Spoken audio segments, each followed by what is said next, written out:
इस जीवन में हर व्यक्ति सुख की खोज में है, लेकिन हम सभी के सामने एक बड़ा सवाल खड़ा होता है। क्या सच में यह सुख हमेशा के लिए है? एक बौद्ध साधक ने इसी प्रश्न के उत्तर में अपने जीवन को एक यात्रा बना लिया। वह जानना चाहता था कि संसार का सबसे बड़ा दुख क्या है और उस दुख से मुक्ति का मार्ग कैसे मिल सकता है। तो आइए आज हम इस साधक की यात्रा में उसके साथ चलें और जानें कि संसार का सबसे बड़ा दुख क्या है और इस यात्रा में वह कौन सी सीख पाता है जो हमारे जीवन में भी सुख और शांति ला सकती है। बहुत समय पहले की बात है। एक छोटे से गांव में एक साधारण लेकिन बुद्धिमान युवक अपने माता पिता के साथ रहता था, जिसका नाम नीतेश था। गांव के लोग उसे उसकी सरलता और सद्गुणों के कारण बहुत पसंद करते थे। लेकिन नीतेश के मन में हमेशा से एक सवाल चलता रहता था कि संसार का सबसे बड़ा दुख क्या है। जब वह छोटा था, उसने अपने दादाजी को खोया, जो उसके बहुत ही प्रिय मार्गदर्शक थे।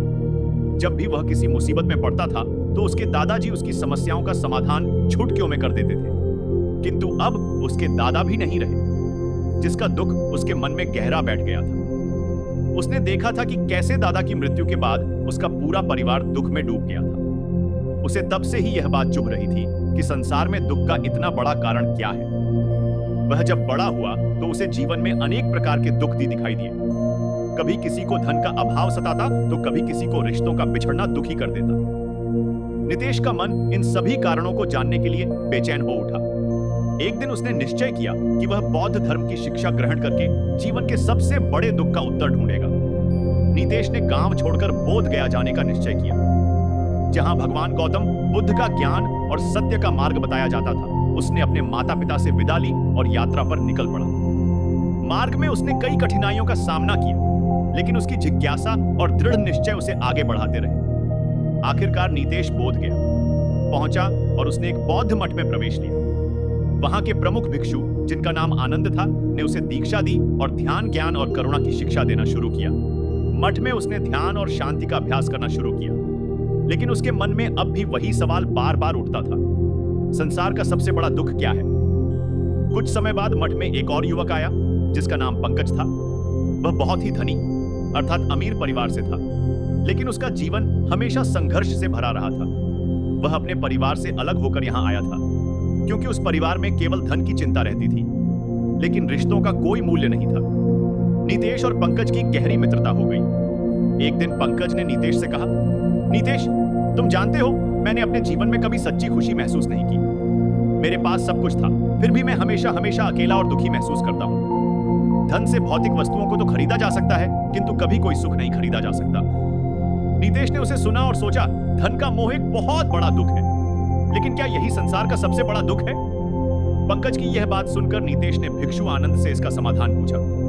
आनंद ने उसे बताया, धन और माया का मोह निश्चित रूप से दुख का एक कारण है, लेकिन यह सबसे बड़ा दुख नहीं है। मोह का मूल कारण है हमारी इच्छाएं। जब तक हमारी इच्छाएं असीमित रहेंगी, हम दुखी रहेंगे। नीतेश को यह सुनकर थोड़ा समाधान मिला, लेकिन उसका सवाल अब भी बना रहा। कुछ समय बाद नीतेश के माता पिता ने उसे पत्र भेजा कि उसकी मां बहुत बीमार है। यह खबर सुनते ही नीतेश तुरंत अपने गांव लौट आया। उसने देखा कि उसकी मां बेहद कमजोर हो चुकी थी और डॉक्टरों ने कहा था कि उनके पास समय बहुत कम है। नीतेश ने अपनी मां की सेवा की, लेकिन कुछ दिनों बाद उसकी मां का निधन हो गया। यह दुख उसके लिए अत्यधिक था। वह सोचने लगा, क्या बिछड़ने का दुख ही संसार का सबसे बड़ा दुख है? जब हम अपने प्रियजनों को खो देते हैं, तो क्या इससे बड़ा दुख कुछ और हो सकता है? नीतेश ने एक बार फिर अपने गुरु आनंद से इस सवाल का जवाब चाहा। गुरु ने कहा, बिछड़ने का दुख बहुत बड़ा होता है, क्योंकि यह हमें हमारी अस्थिरता का बोध कराता है, परंतु यह भी सबसे बड़ा दुख नहीं है। नीतेश ने सोचा, तो फिर सबसे बड़ा दुख क्या है? वापस मठ लौटने के कुछ महीनों बाद मठ में एक साधक की अचानक मृत्यु हो गई। यह घटना मठ के सभी साधकों के लिए एक बहुत बड़ा झटका थी। नीतेश के मन में मृत्यु का भय घर कर गया। उसे यह सोचकर डर लगने लगा कि किसी भी पल मृत्यु आ सकती है और सब कुछ समाप्त हो सकता है। वह अपने गुरु के पास गया और पूछा, गुरुजी, क्या मृत्यु का भय संसार का सबसे बड़ा दुख है? मैंने जब से उस साधक की मृत्यु देखी है, मेरे मन में शांति नहीं है। क्या संसार में इससे बड़ा कोई दुख हो सकता है? आनंद ने शांत भाव से कहा, मृत्यु का भय निश्चित रूप से एक बड़ा दुख है, परंतु यह संसार का सबसे बड़ा दुख नहीं है। मृत्यु तो एक स्वाभाविक सत्य है जो सभी के साथ घटित होगी, चाहे वह गरीब हो या अमीर। कहने का मतलब, जिसने जन्म लिया है उसकी मृत्यु निश्चित है, इससे कोई भी बच नहीं सकता। संसार का सबसे बड़ा दुख कुछ और है। नितेश की उलझन और बढ़ गई थी। वह सोचने लगा, यदि मृत्यु का भय भी सबसे बड़ा दुख नहीं है तो फिर क्या है। कुछ समय बाद मठ में एक साधना शिविर आयोजित किया गया, जिसमें देश विदेश से कई भिक्षु और साधक आए। इस शिविर के दौरान गुरु आनंद ने एक विशेष प्रवचन दिया, जिसका विषय था अज्ञानता का दुख। गुरु ने कहा, संसार का सबसे बड़ा दुख अज्ञानता है। जब मनुष्य अज्ञानता में होता है तो उसे जीवन का सत्य नहीं समझ आता। वह संसार की अस्थिर चीजों को स्थायी मानकर उनके पीछे भागता रहता है और दुख भोगता है। अज्ञानता के कारण ही हम मोह बिछड़ने और मृत्यु के भय से ग्रस्त होते हैं। नितेश को यह सुनकर झटका लगा। उसे धीरे धीरे समझ में आने लगा कि उसके जीवन के हर दुख का मूल कारण उसकी अज्ञानता के कारण ही मोह बिछड़ने और मृत्यु के भय में उलझा हुआ था। इसके बाद नितेश ने अपने ध्यान और साधना को और गहन कर दिया। वह लगातार ध्यान में बैठकर अपनी अज्ञानता को दूर करने का प्रयास करने लगा। धीरे धीरे उसे यह अनुभव होने लगा कि संसार के सारे दुख अस्थायी हैं और सच्चा सुख केवल आत्मज्ञान और सत्य के मार्ग पर चलने से ही प्राप्त होता है। कुछ वर्षों बाद नितेश को आत्मबोध हुआ। उसे यह ज्ञान प्राप्त हो गया कि संसार का सबसे बड़ा दुख अज्ञानता है और इस अज्ञानता से ही मनुष्य के जीवन में दुखों का चक्र चलता रहता है। जब मनुष्य ज्ञान प्राप्त करता है तो उसे संसार के सुख दुख समान लगने लगते हैं।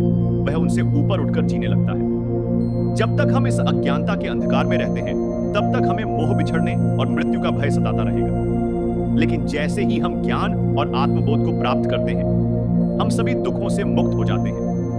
नितेश की कहानी हमें यह प्रेरणा देती है कि हमें अपने जीवन में सच्चे ज्ञान की खोज करनी चाहिए, ताकि हम भी अज्ञानता के अंधकार से बाहर निकलकर शांति और सुख को प्राप्त कर सकें। तो दोस्तों, आपको यह कहानी पसंद आई हो तो इसे लाइक जरूर करें और ऐसी ही प्रेरणादायक बौद्ध कथाओं को सुनने के लिए हमारे चैनल को सब्सक्राइब करना ना भूलें। अपनी राय और विचारों को कमेंट में जरूर शेयर करें।